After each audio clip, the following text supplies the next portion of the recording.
taking a deep dive into Lachlan Morton's surprising win at Unbound Gravel. He's this former world tour pro, the top tier of road cycling. But he wins this crazy 200-mile gravel race by basically throwing the rule book out the window. No power meters, no strict plans. Pretty much. He focuses on enjoyment, listening to his body, and trusting his gut, which you wouldn't think would work at that level. Morton himself talks about his whole philosophy. So are we going to crack the code to winning Unbound? Or maybe even just enjoying riding more? That's the plan. Now, for those who haven't heard of him, Lachlan Morton is this pro cyclist, like I said, world tour background. He's really found his groove in gravel racing, specifically Unbound Gravel. Unbound. 200 miles of brutal Kansas gravel. Brutal is right. It's a test of endurance, strategy, mental toughness, the whole package. But here's what's interesting. Morton tackles this beast of a race with this sense of joy and adventure. He talks about this glow he gets from these gravel races, like a feeling of accomplishment that goes beyond just results. Meeting expectations, following the plan. Yeah, like you're constantly being evaluated, always wondering if you did enough. It sounds kind of exhausting, honestly. I bet. So gravel racing as this escape from that pressure? Oh, in a way, yeah. Although he says there's still that element of pushing your limits, but with gravel, it seems more balanced with the love for riding. Reconnecting with that initial spark, maybe. Exactly. And get this, his team, EF Education First, they were actually super supportive of his early forays into gravel. They even set up a special water station for him at his first Unbound back in 2019. Wow, that's commitment. Shows you how much things have changed. Right. Because Morton points out that both gravel racing and world tour racing have gotten way more intense and professionalized in the last few years. More money, more media, more everything, more data analysis. Exactly. So the question is, how does Morton navigate this new landscape while staying true to his own, unique philosophy? And that's where his training gets super interesting, because he only does 2 structured training days a week. Like with intervals and all that? The works, but then the rest of the week is just long explorative rides. Wait, so most of his training isn't structured? Nope. And he actually tells this story about getting so obsessed with training data that he and his wife decided to take a holiday to Mexico. Yeah, data detox, basically. Exactly, just to reset, reconnect with the joy of riding. Smart move. It's like he's prioritizing his mental and emotional well-being as much as the physical side. Absolutely. And he even says he prefers to adapt his structured workouts to the routes he wants to ride, instead of forcing himself onto some boring trainer road route. Exactly. He chooses enjoyment over just checking boxes on a plan. I like that. It's not about being a robot. It's about finding what works for you. That's Morton in a nutshell. And, he emphasizes that his training has evolved over time. It's not like he has this one magic formula. Nope. It's all about figuring out what keeps you motivated and allows you to perform your best.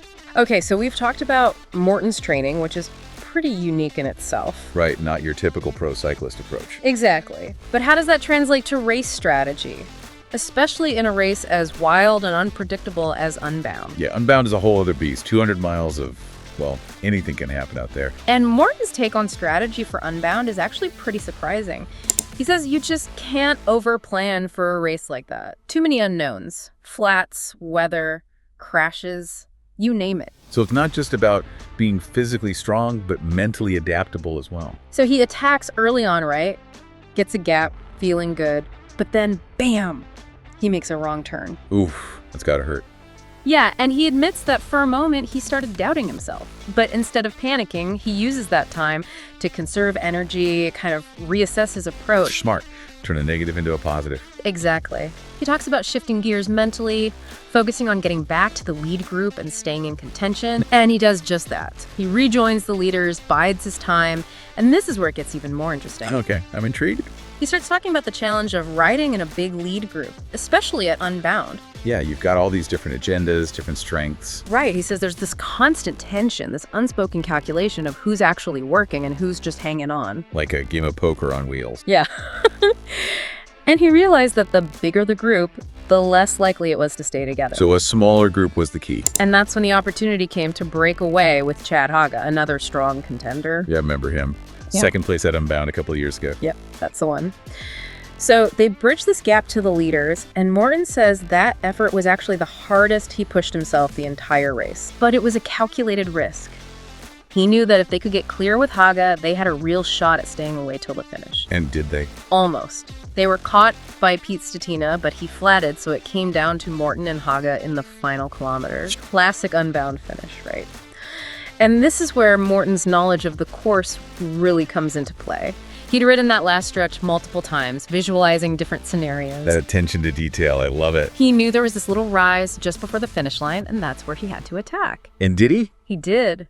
But Haga was ready for him, countered the attack. Morton's on the defensive for a bit. Oh man, the suspense. But then he gets back on Haga's wheel, and this is the brilliant part. He does this fake-out sprint. No way. So he makes it look like he's fading. Exactly. And Haga, thinking he's got him, launches his sprint early. Classic mistake. But Morton had just enough left in the tank to surge past him in the final meters, taking the win. What a finish. Strategy, patience, knowing your limits. Yeah. It all came together. Exactly. But it wasn't just the mental game. His equipment choices played a role too. He's known for experimenting, especially with tires.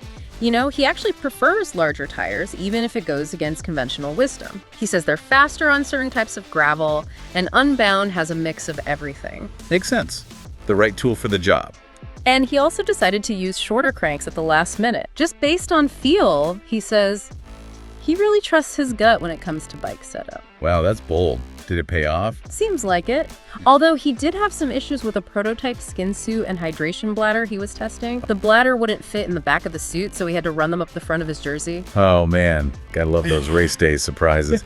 But you know, it just goes to show that even the best laid plans can go awry. That's gravel racing for you. It's not always about having the best equipment or the perfect power numbers. It's about being resourceful, adaptable. Exactly. And I think that's a big part of why Morton is so drawn to it. It's not just about the physical side. It's about the mental game, the emotional connection to the sport, and the willingness to trust your instincts. And you know what's really interesting? Morton's whole outlook on cycling seems to have changed since he stepped away from the World Tour. Yeah, like it's more than just a job now. Right. He talks about this newfound freedom, choosing races that excite him, tailoring his training to fit his personality. Not bound by the team's expectations anymore. Exactly. He's writing his own playbook, and it seems like this freedom has had a huge impact on him. He talks about having this deeper appreciation for riding now, just for the simple act of it. Like rediscovering that initial love for being on the bike. Yeah. And he even credits some of that to his interactions with, everyday cyclists. The folks he meets at events like Unbound. Exactly. People who are riding just for the pure joy of it. It's like he's reconnected with the soul of the sport, And here's the thing that really struck me. Even after this massive win at Unbound, Morton doesn't seem caught up in the hype. No victory lap. Nope. He's not chasing sponsorships or planning his next conquest. He just wants to get back to his routine, to riding his bike. Makes you think, right? Are we sometimes too focused on the destination, on the next big goal, that we forget to enjoy the journey?